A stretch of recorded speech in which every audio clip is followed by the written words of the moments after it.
Assalamualaikum warahmatullahi wabarakatuh. Baiklah teman-teman semua, pada kesempatan kali ini kami dari kelompok 11 akan menerangkan tentang makanan, minuman, farmasi dan kosmetika yang halal. Sebelumnya, izinkan kami untuk memperkenalkan diri. Saya Nadila Siregar dan rekan saya Pipi Afridiani Nasution dan Nita Nihayatul Mujtahidah.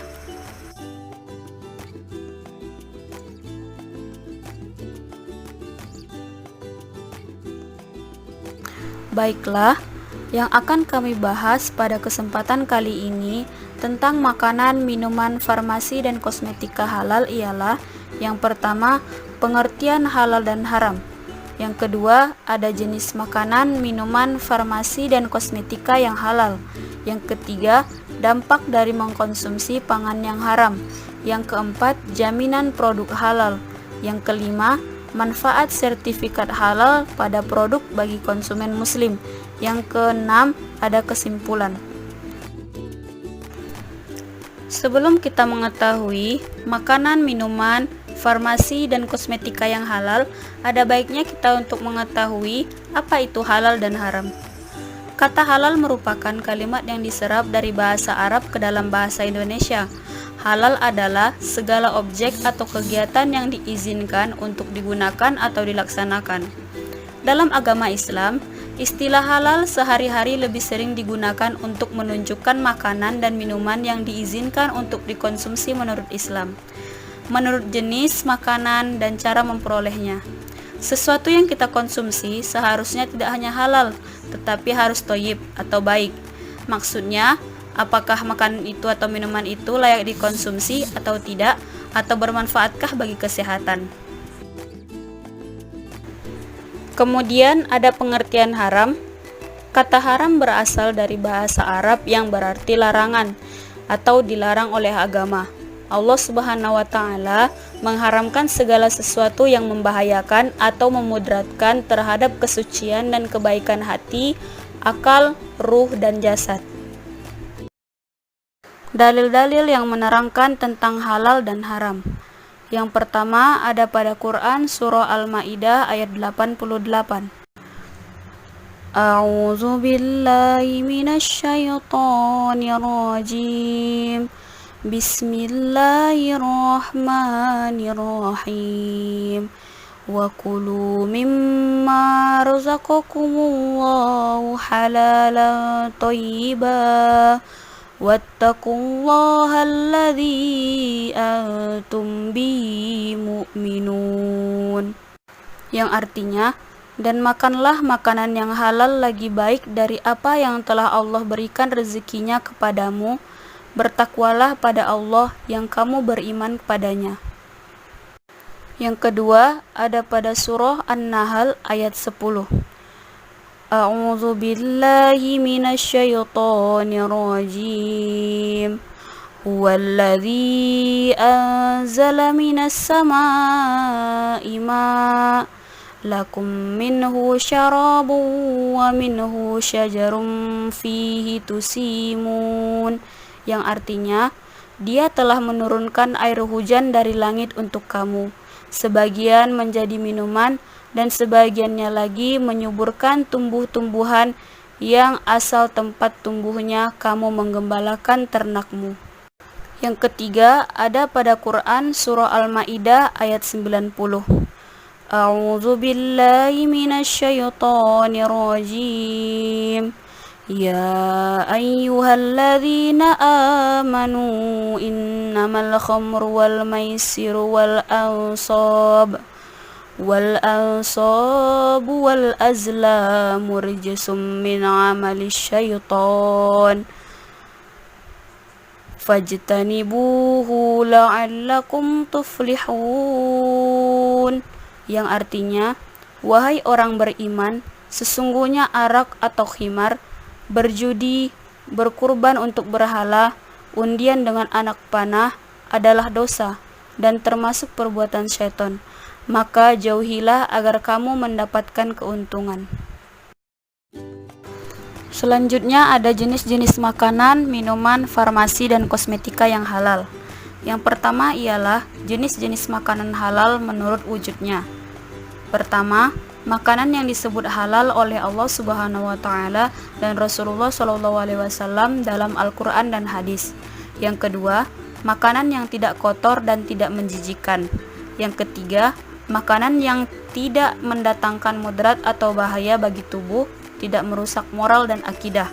Yang keempat, semua jenis makanan yang didapat secara halal bukan secara batil seperti mencuri atau merampas. Yang kedua ialah jenis-jenis minuman yang halal. Yang pertama, minuman yang tidak memabukkan. Yang kedua, minuman halal mulai dari zatnya sampai prosesnya. Yang ketiga, minuman yang tidak memudaratkan bagi tubuh, akal, jiwa maupun akidah. Yang keempat, minuman yang didapat secara halal bukan dengan mencuri atau merampas. Selanjutnya di sini ada jenis farmasi atau obat-obatan yang halal. Yang pertama, tidak boleh mengandung bahan yang berasal dari daging babi, anjing, dan hewan yang tidak disembelih sesuai syariat Islam. Jika berasal dari tumbuhan dibolehkan selama tidak beracun dan berbahaya bagi tubuh. Begitu juga bahan sintetik kimia dibolehkan selama tidak toksik dan bahaya. Yang kedua, ada metode dalam pembuatan sampai pengemasan obat harus memperhatikan aspek keberhasilan pada setiap komponen, yaitu bebas dari najis dan kotor.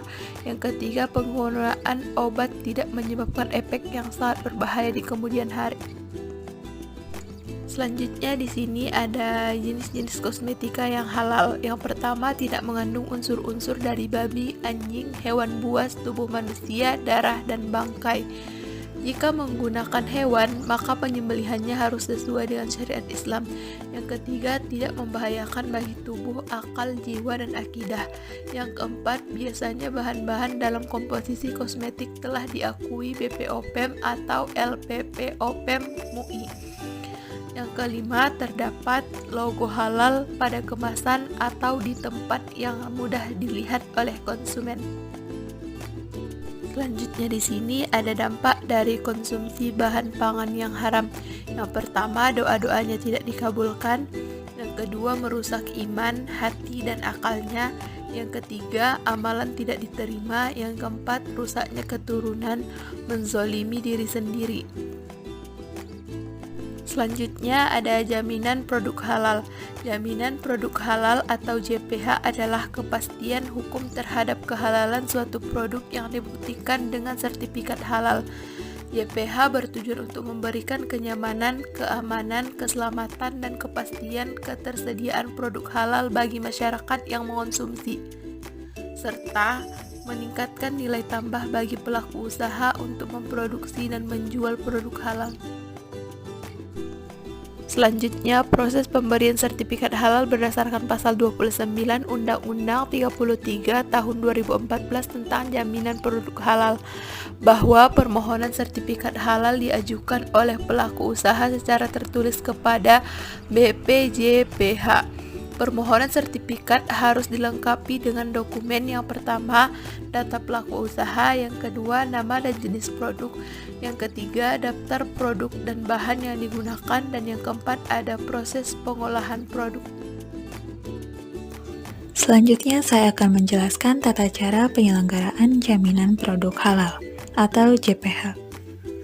Untuk melaksanakan penyelenggaraan JPH, pemerintah yaitu Menteri membentuk Badan Penyelenggara Jaminan Produk Halal atau BPJPH. Untuk melakukan pemeriksaan halal, BPJPH menetapkan Lembaga Produk Halal atau LPH yang bertugas melakukan pemeriksaan halal dan atau pengujian kehalalan produk. Pemeriksaan dan atau pengujian produk dilakukan oleh auditor halal di lokasi usaha pada saat produksi. Apabila terdapat bahan yang diragukan kehalalannya, dapat dilakukan pengujian di laboratorium.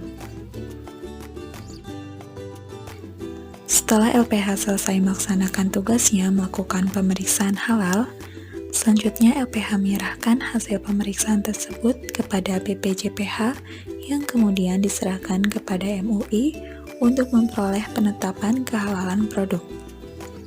Untuk mengetahui dan menentukan apakah produk itu halal atau tidak, MUI melakukan sidang fatwa halal.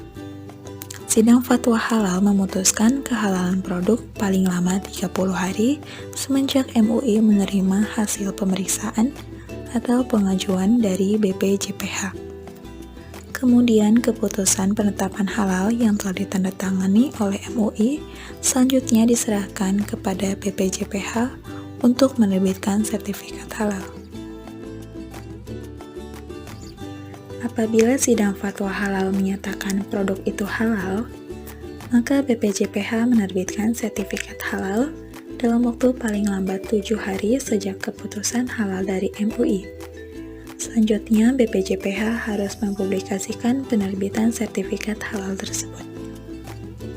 Pelaku usaha yang mendapatkan sertifikat halal wajib mencantumkan label halal pada kemasan produk, bagian tertentu atau tempat tertentu pada produk yang mudah dilihat, dibaca, serta tidak mudah dihapus, dirusak, dan dilepas. Bagi pelaku usaha yang tidak mencantumkan label halal, maka akan dikenakan sanksi administratif berupa peringatan lisan, tertulis, bahkan pencabutan sertifikat halal. Pembahasan selanjutnya mengenai manfaat sertifikat halal pada produk bagi konsumen muslim, yaitu 1. Tujuan pencantuman logo halal pada produk makanan, minuman, farmasi, dan kosmetika adalah untuk melindungi hak-hak konsumen muslim terhadap produk yang tidak halal. 2. Memberikan kepastian hukum kepada konsumen muslim bahwa produk tersebut benar-benar halal sesuai dengan yang disyariatkan oleh hukum Islam. 3. Konsumen muslim tidak akan ragu-ragu membeli produk karena pada kemasan produk tercantum logo halal dan mencegah konsumen muslim terhadap produk yang tidak halal. Kesimpulan dari materi tentang makanan, minuman, farmasi, dan kosmetika halal yaitu jaminan produk halal sangatlah penting. Hal ini dikarenakan mayoritas penduduk Indonesia adalah penduduk yang beragama Islam. Masalah makanan, minuman, farmasi, dan kosmetika, bahkan produk kimia biologi yang terjamin kehalalannya, termasuk bagian yang tidak terpisahkan dari ibadah. Produk halal yaitu produk yang dibolehkan menurut ajaran agama Islam dari segi hukumnya. Dan produk tersebut dapat diolah dengan baik dan benar menurut agama. Untuk memberikan perlindungan dan kepastian hukum bagi konsumen untuk mengkonsumsi produk halal, maka pemerintah mengeluarkan Undang-Undang Nomor 33 Tahun 2014 tentang Jaminan Produk Halal. Jaminan produk halal atau JPH adalah kepastian hukum terhadap kehalalan suatu produk yang dibuktikan dengan sertifikat halal. Manfaat dari pemberian sertifikat halal adalah untuk melindungi konsumen muslim terhadap produk yang tidak halal, memberikan rasa aman dan nyaman bagi konsumen untuk mengonsumsi produk karena tidak ada keraguan lagi bahwa produk tersebut terindikasi dari hal-hal yang diharamkan oleh syariat Islam. Sekian pemaparan dari kelompok kami. Semoga materi yang telah disampaikan dapat bermanfaat bagi kita semua. Kurang lebihnya mohon maaf. Wassalamualaikum warahmatullahi wabarakatuh.